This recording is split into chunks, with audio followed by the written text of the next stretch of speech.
ये लो प्रसाद खाओ।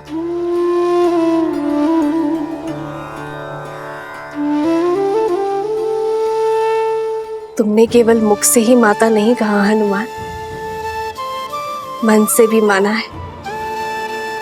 इसलिए आज ये माता अपने पुत्र को उनका प्रिय भोजन खिलाना चाहती है। ओह, तो हमारी माता वचन अनुसार महाभोज का प्रबंध कर रही हैं। अद्भुत। मैं अभी जाकर वानर सेना को बताता हूँ। वो सब भी आपके हाथों से भोजन खाने के लिए आतुर है माता। अभी जाता हूँ। हनुमान, मेरे प्रश्न का उत्तर तो देते जाओ। कौन सा प्रश्न माते? यही कि तुम्हारे और तुम्हारी वानर सेना के लिए ऐसा क्या भोजन बनाऊं जिससे तुम्हारा पेट भी भर जाए और मन भी। माता, ये तो बहुत कठिन प्रश्न है। वो क्या है ना, वानरों को भोजन तो बहुत प्रिय होता है, और यदि आपके इन हाथों से मिले वो तो अमृत है। अद्भुत। माता, मैं एक काम करता हूँ। मैं अभी अपनी वानर सेना से पूछ कर आता हूँ। वो क्या है ना, इसका उत्तर तो मेरे पास भी नहीं है। जो दायक फल चारे,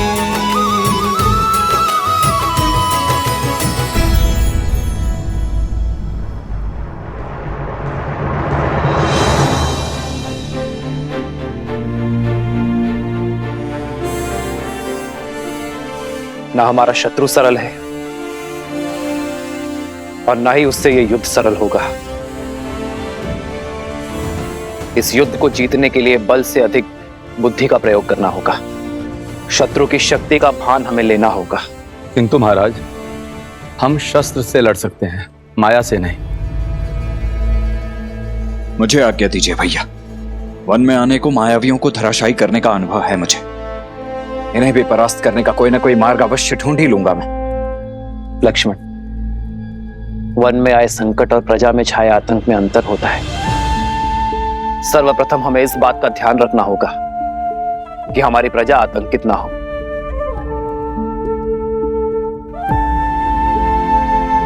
और लक्ष्मण, असाधारण शत्रु को साधारण रणनीति से नहीं हराया जाता। हमें सैन्य बल के अतिरिक्त कुछ और भी चाहिए होगा। भास्कर्ण और उसका पुत्र संघार दमन, ये दोनों साधारण राक्षस नहीं हैं। बल और छल के धनी हैं, माया विशेषज्ञ है, रक्तपात के प्रेमी हैं। जो भी इनके सामने आता है उसे वे मृत्यु के घाट उतार देते हैं। अपने माया के बल से वो अंधकार में भी प्रवीणता से युद्ध करते हैं।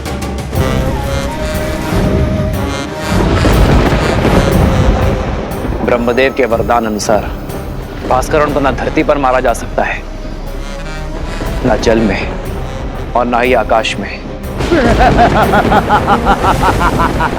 भास्करण का पुत्र संघार दमन, जिसमें सहस्त्रों बैलों का बल है,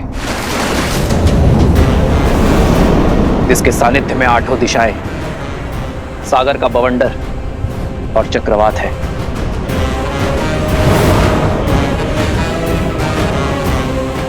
केवल यही नहीं राम, साथ ही वो उभयचर भी है, जो जितनी सरलता से थल पर रह सकता है उतनी ही सहजता से जल में भी जी सकता है। ब्रह्मदेव के वरदान के अनुसार उसकी मृत्यु जल के भीतर ही हो सकती है, वो भी तब जब उसकी श्वास नली काट दी जाए।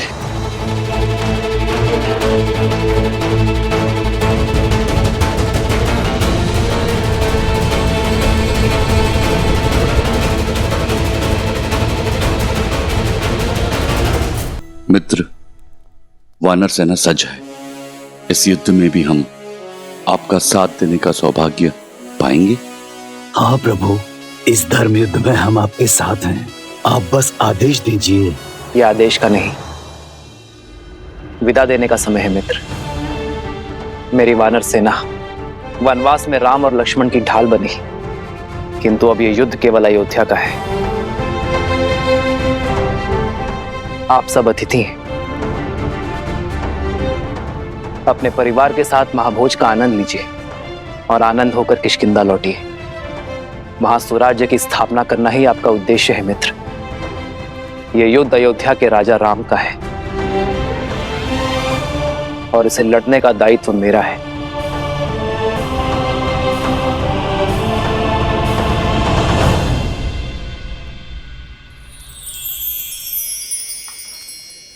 ये क्या है हनुमान? माता, ये खाने की सूची। इतनी बड़ी सूची? ये तो केवल आरंभ है माते। सूची तो बहुत लंबी है। माता, आप भोजन खिलाकर हमारे तन और मन को तृप्त करना चाहती है ना? आपने मेरी सहायता मांगी तो लीजिए, मैं सूची ले आया। माता, निभा दिया मैंने अपना कर्तव्य।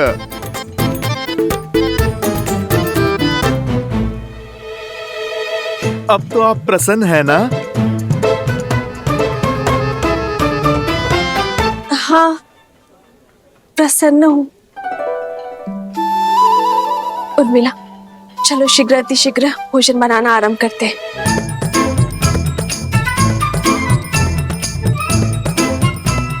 समझ नहीं आता पहले क्या बनाए दीदी, आरंभ कहाँ से करें? ना ही इस दुविधा का अंत दिखाई दे रहा और ना ही इस सूची का। आप इतनी सारी चीजें कैसे बनाओगे? वचन से बंधी हूं ना, पीछे नहीं हटूंगी।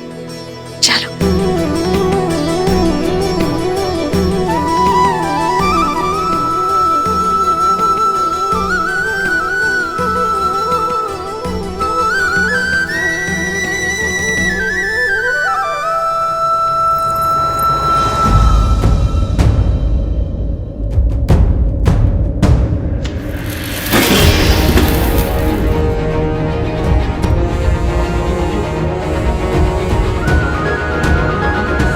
सीता, दीदी,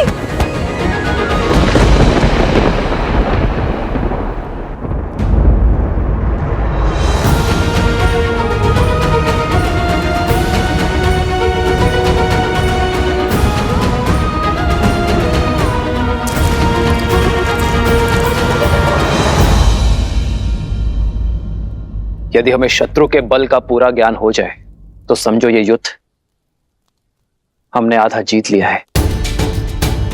अब समय आ गया है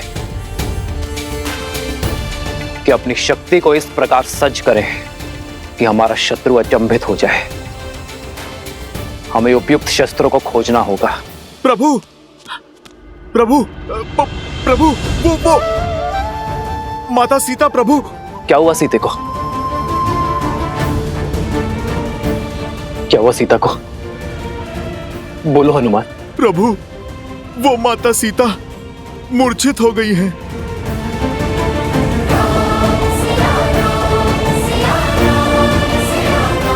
सीते,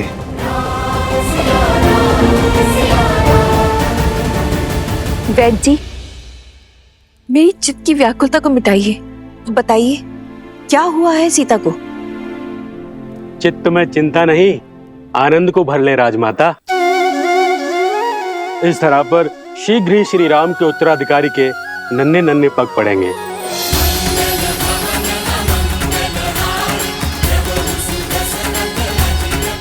महारानी सीता रघुकुल का वंशज लाने वाली हैं।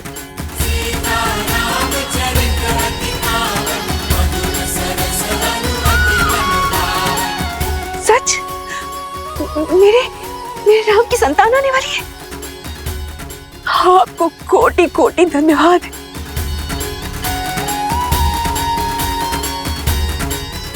जाओ, राज आंगन का कोना कोना सजा दो। मेरे राम का उत्तराधिकारी आने वाला है। अयोध्या में उत्सव का शंखनाद होना चाहिए और न बधाई गीतों का नाद बजना चाहिए। जाओ जाओ, जल्दी जाओ जाओ। मेरे राम का पुत्र आने वाला है। क्या तुमने सुना? हमारे राम की संतान आने वाली है।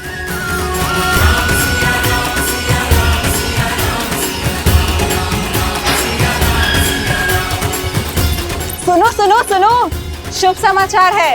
महारानी सीता माँ बनने वाली है। महारानी सीता माँ बनने वाली है।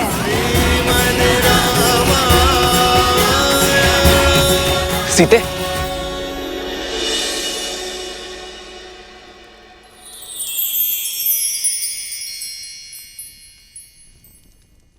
सीते क्या? माँ, सीते। पुत्र को पिता बनने की बहुत बहुत बधाई। मंगल भवन अमंगल हारी, द्रवहु सुदशरथ अजिर बिहारी।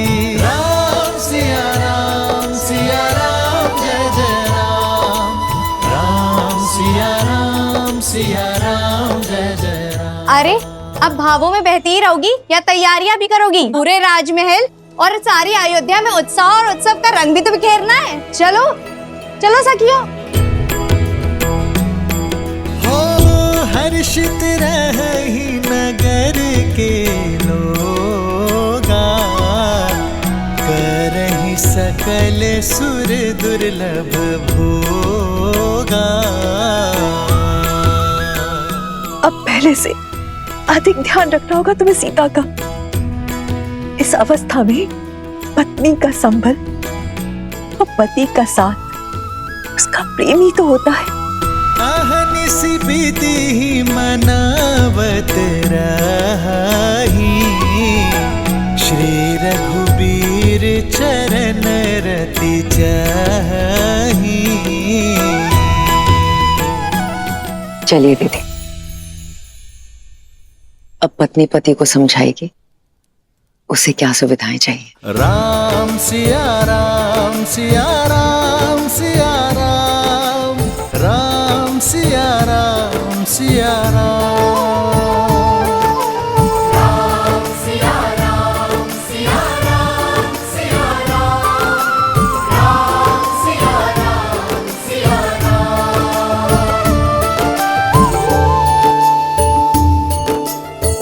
जन्म जन्म का है ये संगम, राम रतन सीता वैभव धन। सच में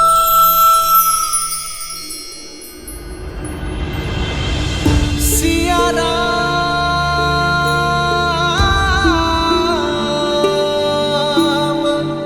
सिया राम। आपका मौन मुझे व्यथित कर रहा है। क्या आप प्रसन्न नहीं है? प्रसन्नता तो इतनी है कि मेरे शरीर के कण कण में भर गई है सीते। शब्दों को बाहर निकलने का स्थान ही नहीं बचा। पिताश्री की प्रसन्नता का आज आभास हुआ मुझे। अपनी संतान के प्रति उनके प्रेम का भान हुआ। जब पिता बनने का आभास होना इतना मधुर है, तो पिता बन जाना कितना सुंदर होगा।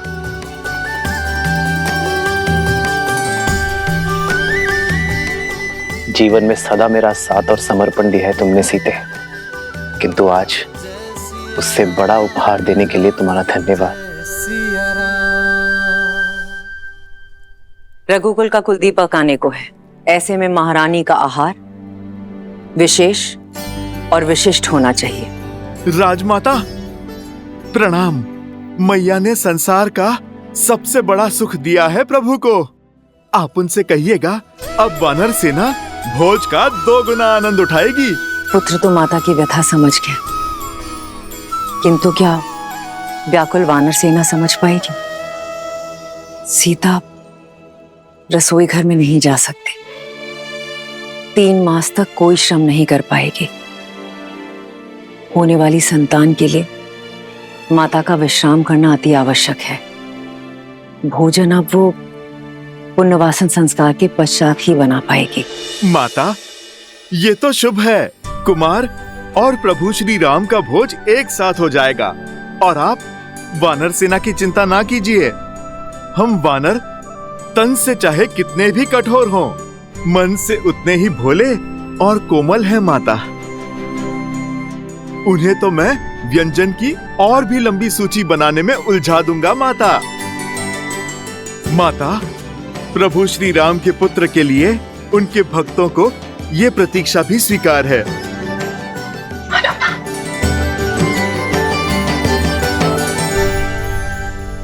सीते, ये भेंट मेरे और तुम्हारे आने वाले प्रेम प्रतीक के लिए। अच्छा,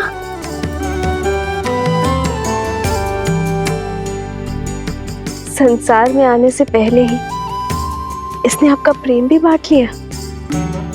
हाँ, मैंने तो बांटा है, पर कदाचित तुम मां बनने के पश्चात मेरे साथ अन्याय ना कर बैठना। संतान को लेकर स्त्रियां कई बार अपने पति के साथ अन्याय कर बैठती। वो तो है। आइए देखते हैं कि आप इसके लिए क्या लाए हैं।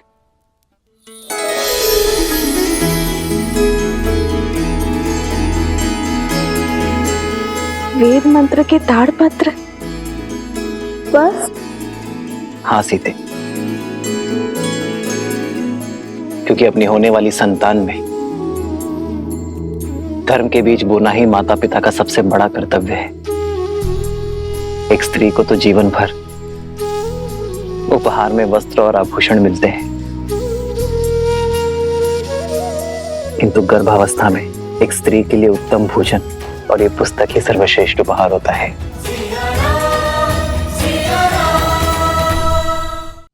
इनसे जागी चेतना केवल गर्भवती को ही नहीं, उसके गर्भ को भी धर्म के साथ जोड़ती है। आज जो संस्कार हम अपनी होने वाली संतान में डालेंगे, वही संस्कार इस समाज और इस संसार को उज्जवल बनाएंगे। सीते, हमारी ये नई यात्रा आज आरंभ हो चुकी है। ये मंत्र और हमारी शिक्षा हमारी होने वाली संतान को उच्च आचरण देंगे। जो धर्म नारी को सर्वोपरि मानता है, उनका सम्मान करना सिखाएंगे। नारी माता, बहन, गृहिणी का सम्मान करना अति आवश्यक है। सीते, उन पर अन्याय और अत्याचार करना महापाप है। इस विचार का प्रचार और प्रभाव केवल हमारी होने वाली संतान पर ही नहीं, संपूर्ण समाज पर होना चाहिए। सीते, आज तक मुझे मिली हर भेंट से अधिक अनमोल आपका दिया ये उपहार है आर्य। इसे पाना मेरा सौभाग्य है और मैं वचन देती हूँ आप, हमारी संतान सदा धर्म और न्याय का संस्कार पाएगी, नारी का सम्मान करेंगे और उसका प्रचार और प्रभाव समाज पर डालेगी। राम सिया राम जय जय राम, राम सिया राम जय जय राम।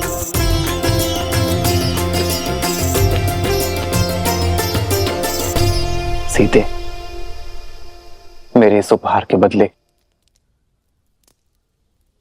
क्या तुम मुझे एक उपहार दोगी?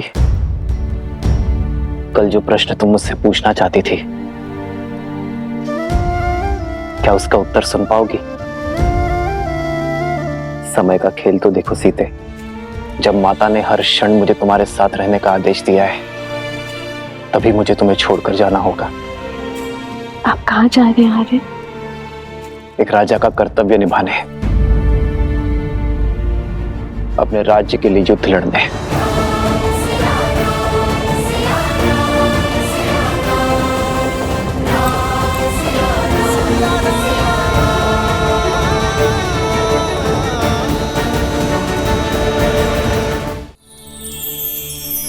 सीते,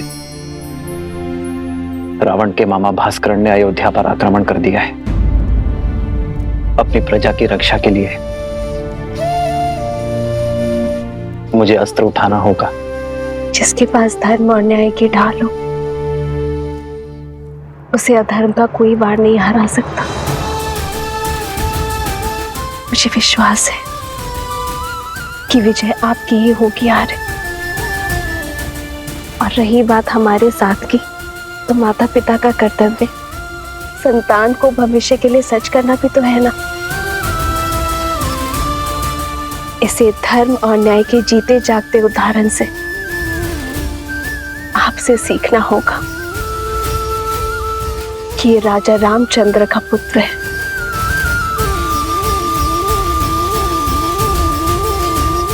जानती हो सीते, मेरा सबसे बड़ा बल क्या है? तुम्हारा विश्वास। राम सिया राम सिया राम सिया राम, राम सिया राम सिया राम।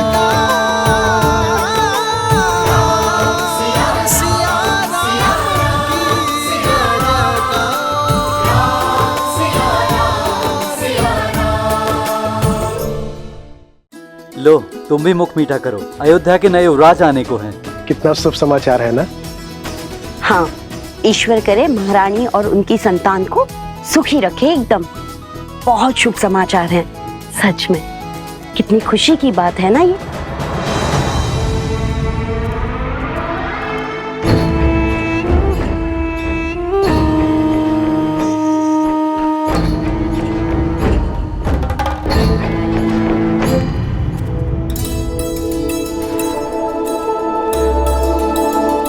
लीजिए भैया, आप भी लड्डू खाइए।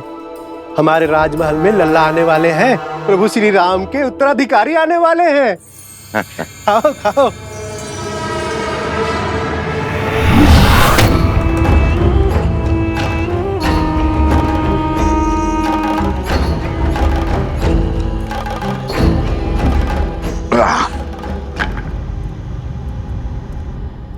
भैया, क्या ये सत्य है?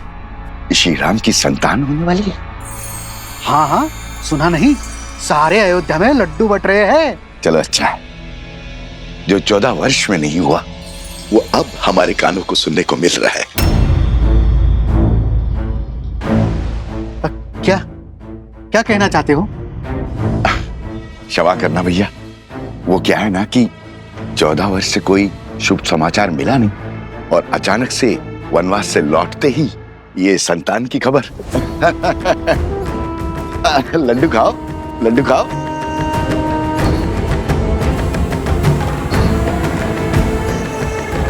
किसने अयोध्या की गरिमा पर इतना बड़ा घोर लांछन लगाया?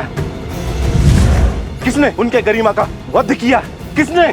सामने आओ, अभी मैं उसकी जीवा काट लूंगा। मारो, मारो मुझे, मारो। क्षमा के योग्य नहीं हूं मैं।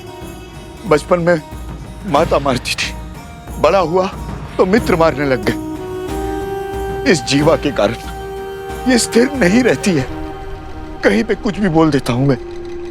घोर अपराध हो गया, मुझे स्वयं को दंड देना होगा। मैं स्वयं को दंड दूंगा। दंड देना होगा, दंड देना होगा, दंड देना होगा, दंड देना होगा, दंड देना होगा। ए रुको, रुको। अरे क्या कर रहे हो?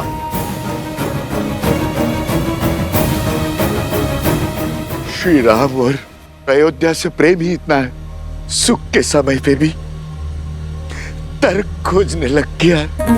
जो बात मेरे दिल को कचोटती है, क्या वो आप सबको व्याकुल नहीं करती? हमने श्री राम की तरह वनवास के दुख नहीं भोगे।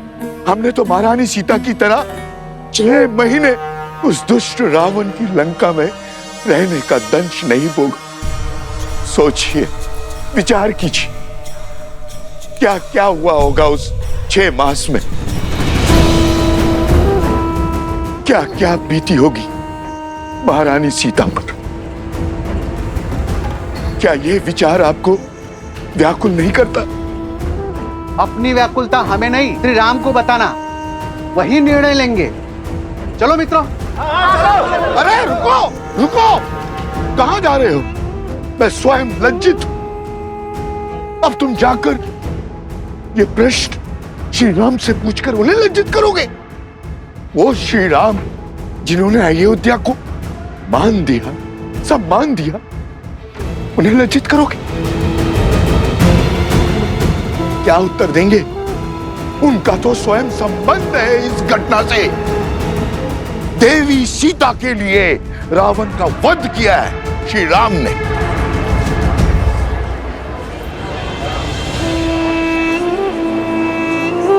हाँ, यदि शंका है तो किसी धर्मात्मा विद्वान से पूछते हैं।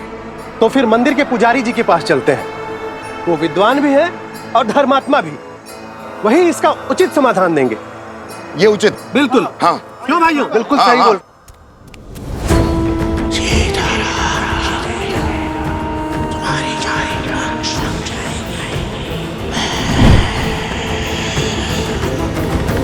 वनवास का वास्तविक अर्थ है अपने नगर से, अपने घर से, अपने सुखों से, गृहस्थ कर्म से पूर्ण संन्यास, यानी ब्रह्मचर्य।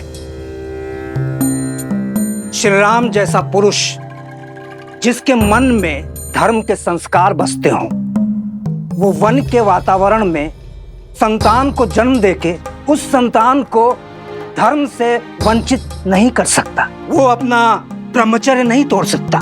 इसीलिए 14 वर्षों में कोई संतान नहीं हुई। उचित कहा पुजारी जी। हमारा संदेह मिटाने के लिए धन्यवाद पुजारी जी। चलो भाइयों। रुको। वाह पुजारी जी वाह, धर्म की बात तो कर ली, अब सत्य पे आइए पुजारी जी। क्या है सत्य का आधार? विश्वास से कल्पना होती है, सत्य को प्रमाण चाहिए। बोलिए, है कोई प्रमाण?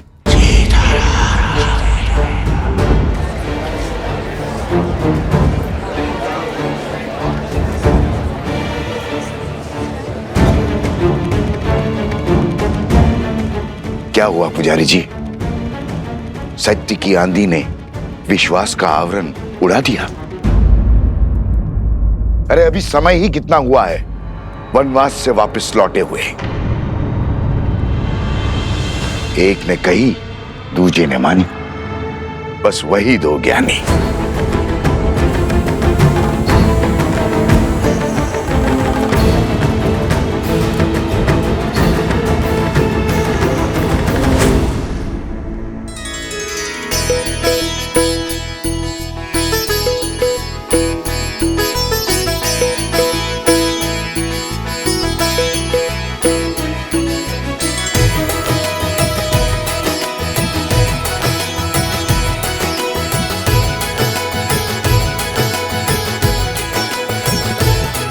हनुमान,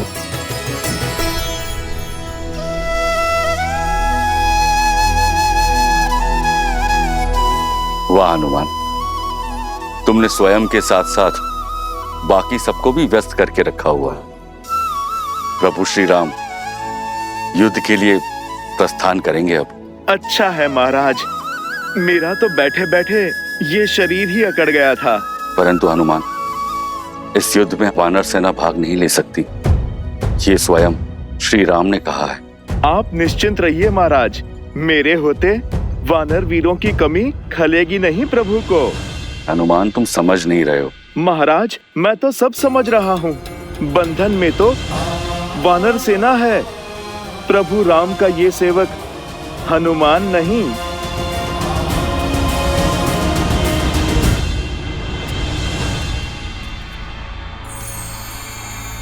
सुना है श्री राम अपनी सेना लेकर पश्चिम की ओर जा रहे हैं, उस दुष्ट भास्करन और उसके बेटे से लड़ने। हाँ, आक्रमण तो हुआ है, कदाचित शत्रु बड़ा बली है। अच्छा, राम भास्करन से युद्ध करने जा रहा है। भास्करन से युद्ध तो भरत और लक्ष्मण भी कर सकते हैं, फिर राम स्वयं क्यों जा रहा है? वो भी ऐसे समय में जब सीता गर्भवती है।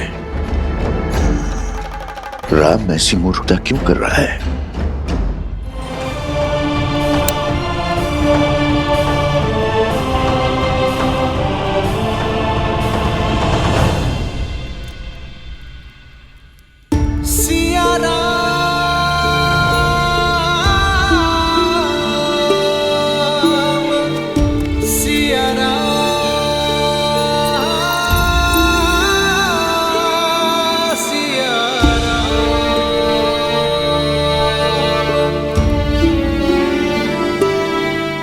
कल जिस विश्वास से मेरे विजय की घोषणा की थी, आज उस मुख पर इतनी चिंता क्यों सीते?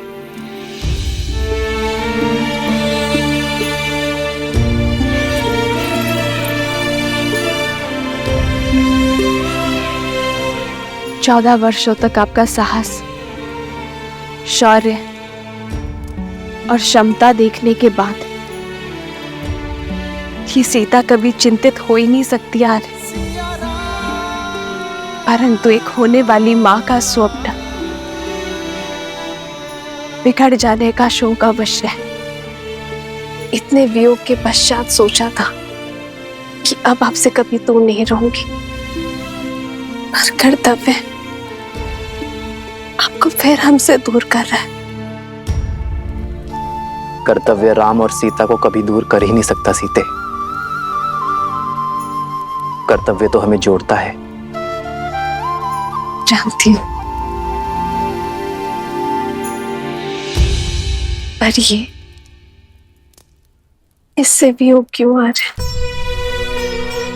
इस समय आपको इसके साथ होना चाहिए था।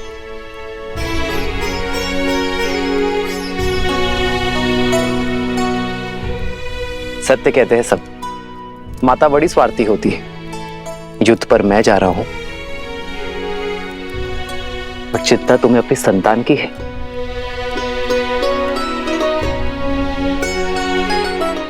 वैद्य कहते हैं सीते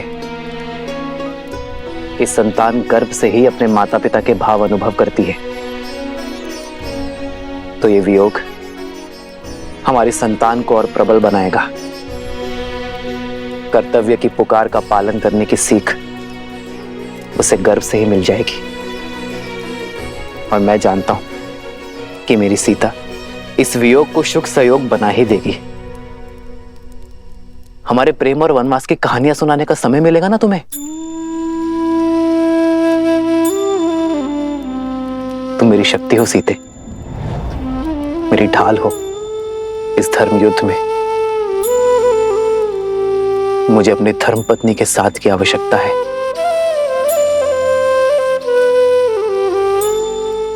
तो ये पल सदा आपके साथ रहेगा आर्य।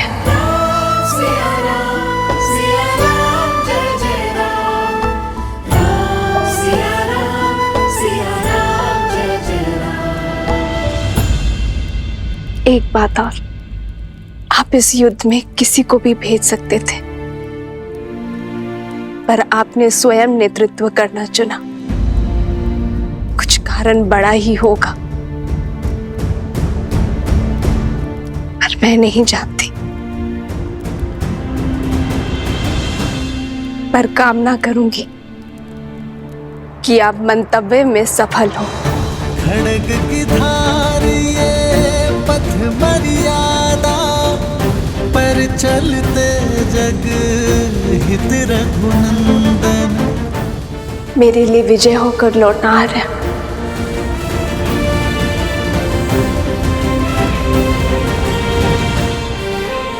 और इसके लिए शीघ्र आइएगा।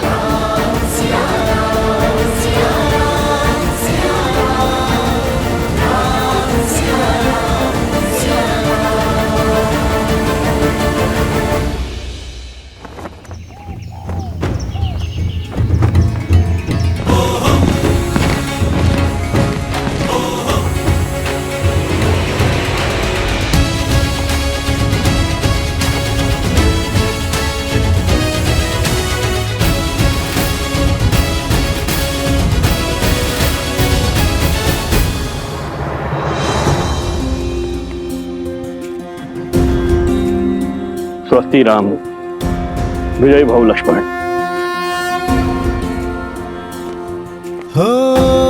होई सोई जो राम रचि राखा, को करी तरक बढ़ावे साखा। आपका तेज सूर्य सा दमके।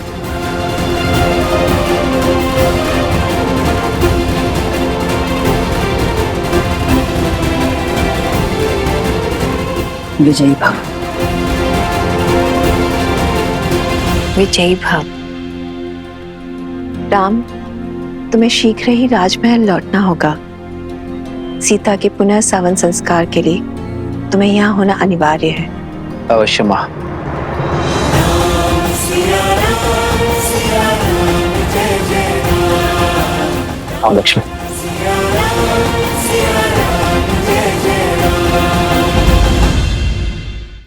सियावर रामचंद्र की, सियावर रामचंद्र की, सियावर रामचंद्र की, सियावर रामचंद्र की, सियावर रामचंद्र की, सियावर रामचंद्र की, सियावर रामचंद्र की, सियावर रामचंद्र की, सियावर रामचंद्र की, सियावर रामचंद्र की। मेरे अयोध्या के वीरों, कर्तव्य ने पुकारा है। जब पड़ोस में अग्नि लगे तो व्यक्ति यह सोचकर नहीं बैठता कि उसका घर सुरक्षित है। वो अग्नि को बुझाता है क्योंकि वो जानता है कि अग्नि का स्वभाव है फैलना। मुझे मेरे वीरों पर पूरा विश्वास है। भय के लिए भयंकर है, हम सब आपके रुद्र हैं। श्री राम, राजा राम, श्री राम। मित्र, यो मुख मोड़कर मत जाइए। वानर सेना ना सही प्रभु, हमें अपने साथ ले चलिए। जो हृदय में बसते उनसे मुख नहीं मोड़ा जाता मित्र। मैं आपको छोड़कर नहीं जा रहा हूं, बल्कि आपके कंधों पर एक बहुत बड़ा उत्तरदायित्व देकर जा रहा हूं। जब मैं वहां युद्ध लड़ूंगा तब आप यहां अयोध्या का भार संभालेंगे, और जब आपके प्रस्थान करने का समय आ जाएगा हम युद्ध से लौटकर आ चुके होंगे।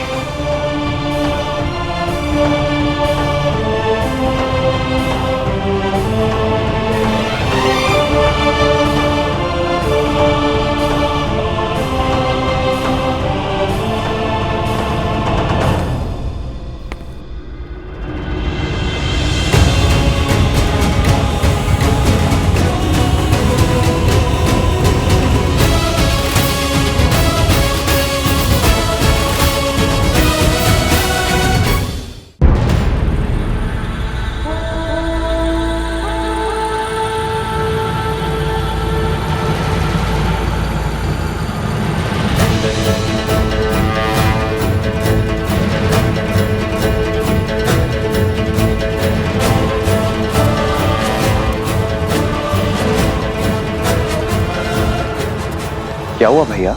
सैनिकों के चुनाव में मुझसे कोई भूल हुई? जिस समाज में बालक के हाथ में शास्त्र के बदले शस्त्र हो, वहां असुरों का वास होता है शत्रुघ्न। जीवन भर राष्ट्र सेवा का भार उठाने वाले वृद्ध समाज सेवा पाने के अधिकारी हैं, और जो युवा अभी अभी विवाह के बंधन में बंधे हैं वो भी युद्ध में जाने के योग्य नहीं है। प्रभु, ना मैं बालक हूं, ना मैं वृद्ध हूं, और ना विवाहित। फिर मुझसे राष्ट्र सेवा का सुख क्यों छीन रहे हैं आप? क्योंकि तुम अयोध्या के सैनिक नहीं हो।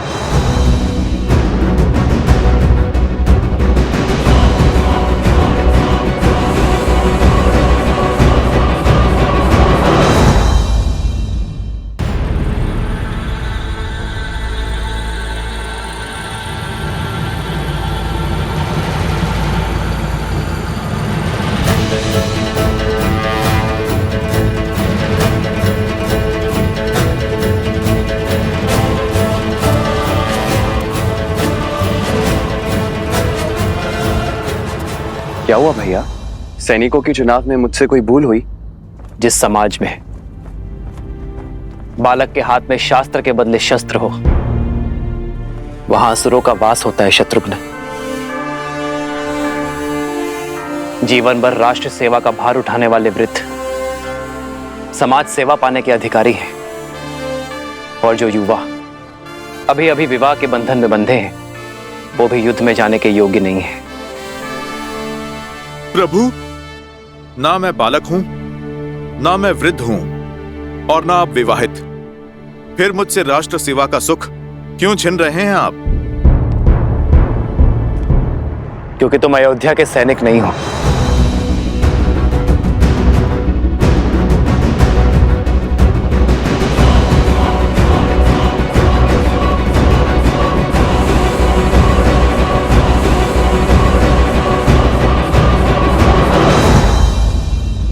क्यों हनुमान?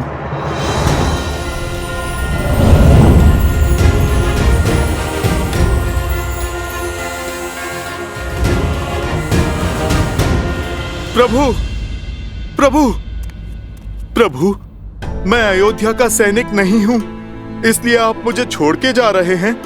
फिर आपने लक्ष्मण भैया को साथ जाने का अवसर क्यों दिया? क्योंकि लक्ष्मण अयोध्या का राजपुत्र है हनुमान, और राज्य सेवक भी। उसका कर्तव्य उसे इस युद्ध के योग्य बनाता है। मेरे वानर वीर तो यहाँ अतिथि हैं। लक्ष्मण भैया राज सेवक हैं तो जा सकते हैं, और मैं तो स्वयं राजा राम का सेवक हूं प्रभु, उसका क्या?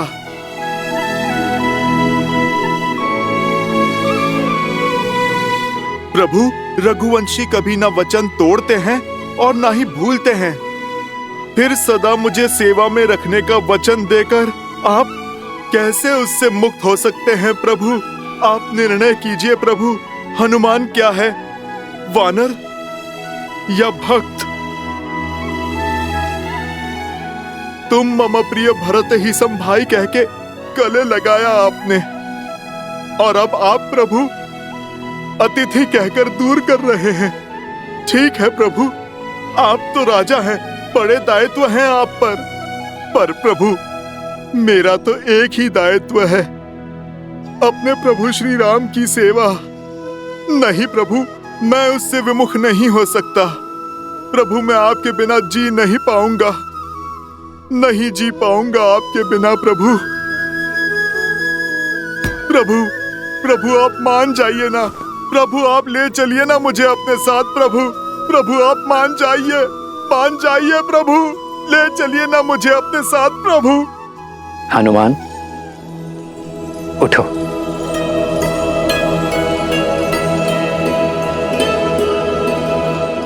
तुम जीत गए हनुमान, मैं हार गया।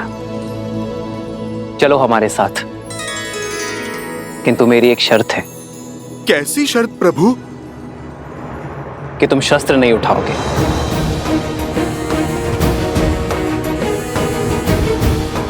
तुम्हारी हट मेरे साथ चलने की थी, वो पूरी हुई, किंतु युद्ध में चाहे जैसी भी स्थिति हो, तुम अस्त्र शस्त्र का उपयोग नहीं करोगे। स्वीकार है प्रभु, स्वीकार है।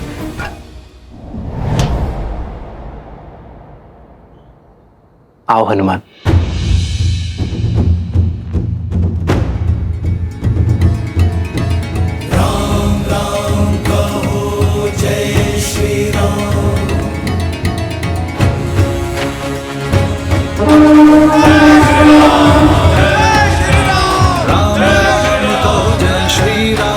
दशरथ नंदन राजा राम, राम नाम भजते हनुमान, अवध बिहारी राजा राम। जय श्री राम, जय श्री राम, जय श्री राम, जय श्री राम, जय श्री राम, जय श्री राम, जय श्री राम। राम सत्य में युद्ध पर स्वयं जा रहा है। जय श्री राम।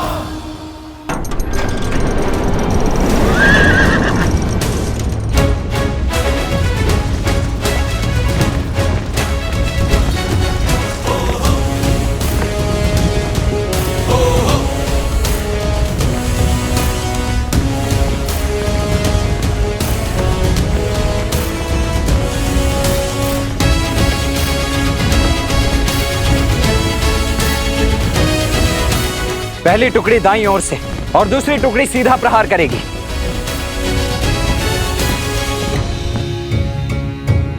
सारथी रोको।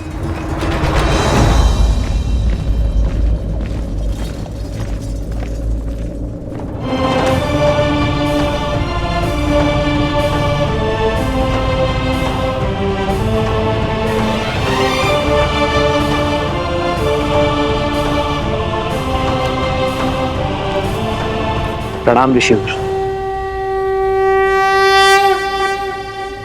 आपका अचानक दर्शन संकेत है कि आप कोई गंभीर निर्देश देना चाहते हैं। निर्देश देने नहीं, दुविधा का निराकरण लेने आया हूं राम। इस युद्ध का नेतृत्व कोई भी कर सकता था। फिर आप अयोध्या छोड़कर क्यों जा रहे हैं? जब मेरा सबसे बड़ा शत्रु नगर के भीतर है, अयोध्या की शांति को ध्वस्त करना चाहता है, तो मुझे अयोध्या में रुकना चाहिए था। यही ना? मेरा शत्रु भी तो यही सोच रहा होगा महर्षि। उसे परास्त करने के लिए ही मैं अयोध्या से बाहर आया हूं। उसका बैर मुझसे है, क्रोध मुझसे है, और जब मैं अयोध्या के बाहर आ गया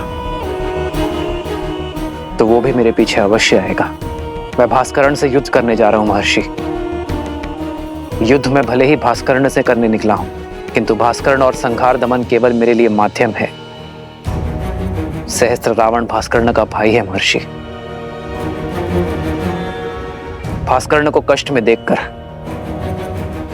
उसे भी कष्ट अवश्य होगा। उसका कष्ट सहस्त्र रावण को अवश्य खींच लाएगा।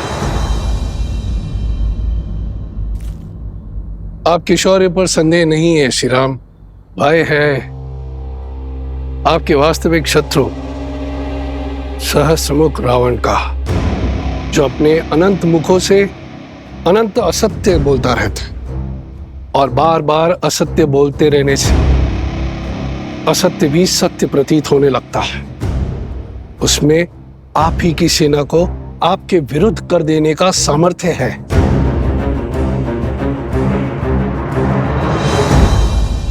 इसीलिए तो सहस्त्र रावण को अयोध्या से दूर खींच लाऊंगा मैं।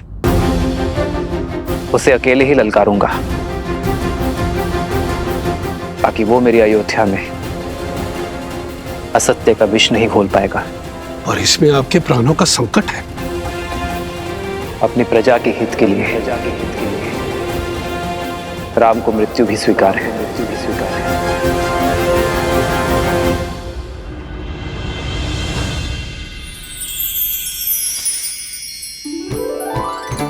स्मरण है दीदी, माता स्वयं अपने हाथों से तिलकूट बनाया करती थी, और हम रसोई घर की ओर देखा करते थे कि कब तिलकुट बनकर तैयार हो जाएगा। पर सूर्य देव को अर्पण किए बिना हमें तिलकुट मिलता ही नहीं था, है ना सीता दीदी?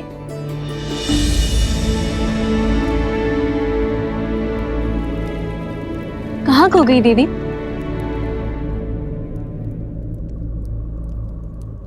श्री राम की चिंता में हूँ। मैं जानती हूँ कि लक्ष्मण भैया और हनुमान उनके साथ हैं, किंतु मन है कि मानने को सजी नहीं है। दीदी, ये शुभ दिन हर अशुभ विचार नष्ट कर देगा। आज मकर संक्रांति है। उत्तरायण के दिन सूर्यदेव उत्तर की यात्रा को प्रारंभ करते हैं। पवन ऊर्जा चरम पे होगी। देखिएगा, श्री राम की विजय अवश्य होगी।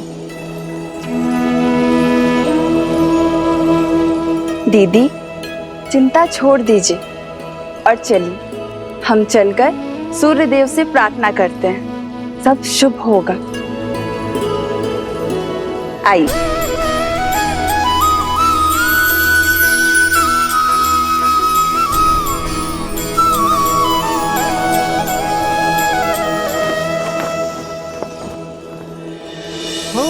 माघ मकर गत रवि जब होई, तीरथ पति ही आव सब कोई।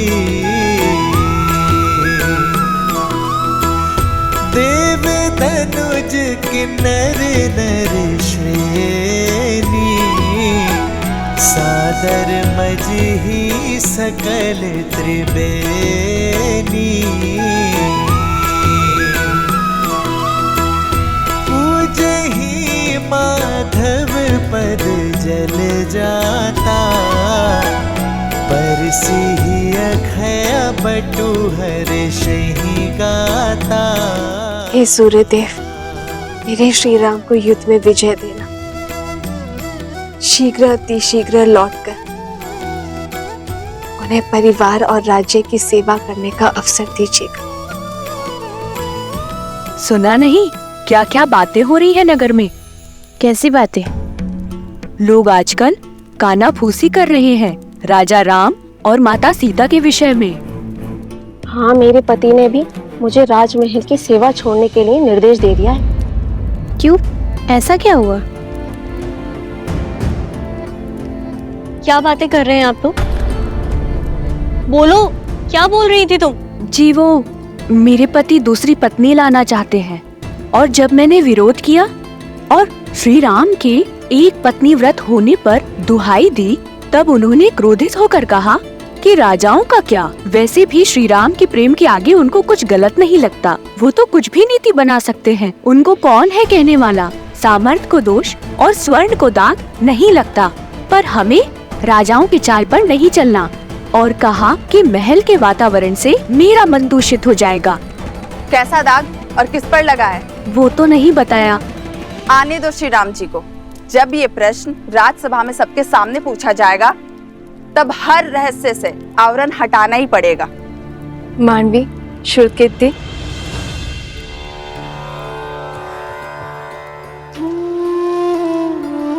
राजभवन में जाके माताओं को प्रसाद नहीं देना।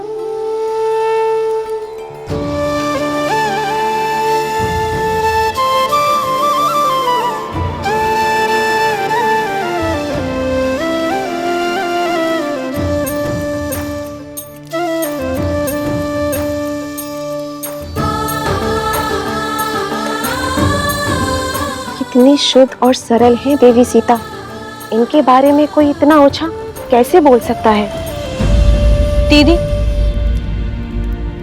किसी दासी का पति राजमहल के वातावरण के बारे में आपत्तिजनक बातें फैला रहा है। राजा और रानी के विषय में शंका पनपना उचित नहीं है। समस्या फैल सकती है दीदी। राम राज्य में अराजकता कभी नहीं आएगी मांडवी। श्री राम आते ही कोई ना कोई हल अवश्य निकाल लेंगे।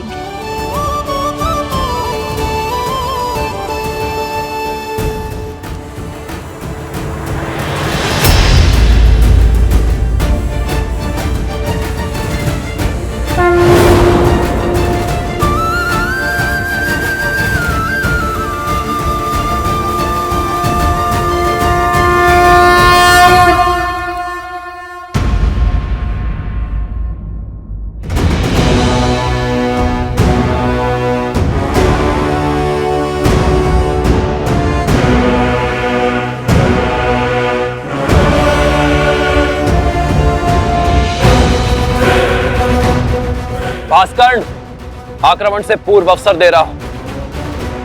अपने आतंक का अंत करो और लौट जाओ।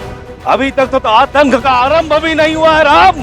और जहां तक रही अंत की बात, यदि मैं समय रहते लंका पहुंच गया होता तो युद्ध का अंत कुछ और ही होता। वही तुम्हारे रक्त से सागर को रंग देता। जो काम तब न हुआ वो अब होगा। इस रणभूमि में मैं तुम्हारा वध करके रावण के मृत्यु का प्रतिशोध लूंगा, और तब होगा न्याय। प्रतिशोध से न्याय नहीं मिलता भास्कर्ण। प्रतिशोध केवल स्वयं को जलाता है। लौट जाओ। स्वयं के बल पर बड़ा अभिमान है ना तुम्हें राम, समाप्त होगा। तुम भी और तुम्हारा अभिमान भी। भास्करण का तेज और संघर्ष दमन का दमन तुम्हें सेना समेत ध्वस्त कर देंगे।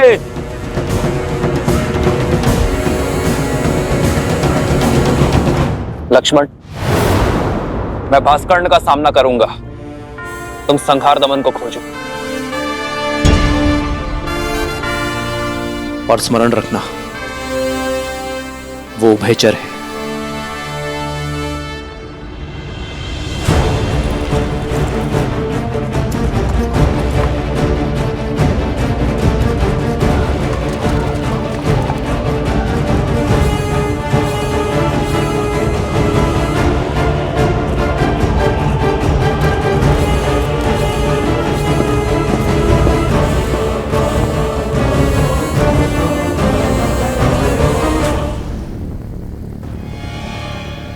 भास्करण का पुत्र संहार दमन, जिसमें सहस्त्रों बैलों का बल है, जिसके सानिध्य में आठों दिशाएं, सागर का बवंडर और चक्रवात है। साथ ही वो उभयचर भी है।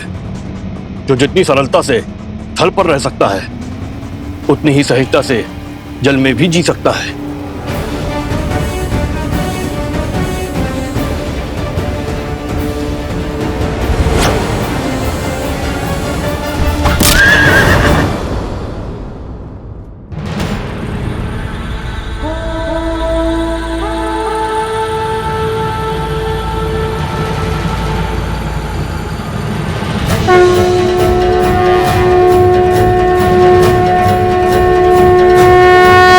आक्रोश जोश क्रोध का ये क्षण है प्रतिशोध का, ललकार और पुकार अति विरोध का।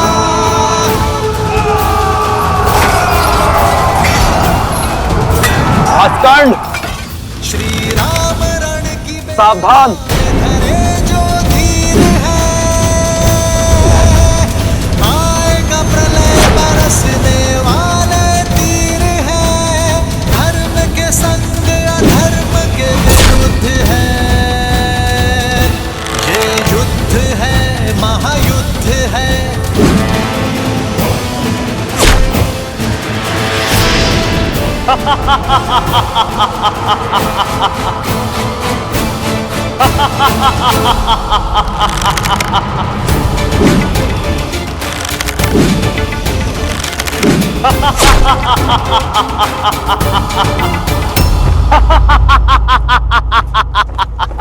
बस राम, बाण क्या, ब्रह्मास्त्र चला दो। तुम्हारे ब्रह्मास्त्र मेरे तन को नहीं छेद पाएंगे। ब्रह्मा अपना स्वयं वरदान नहीं कर सकते।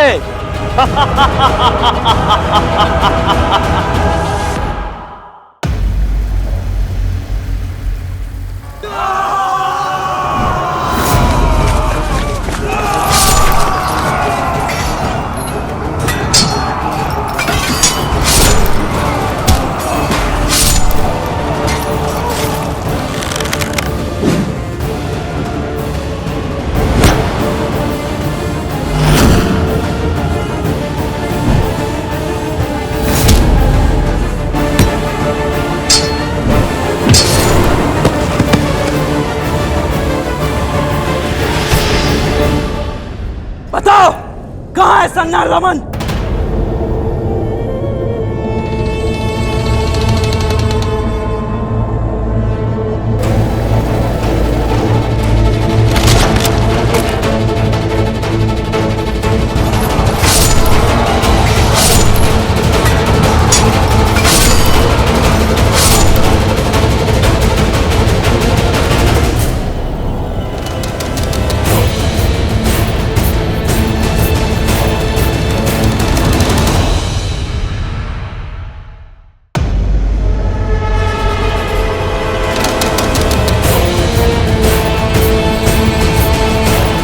सैनिकों, पीछे हटो।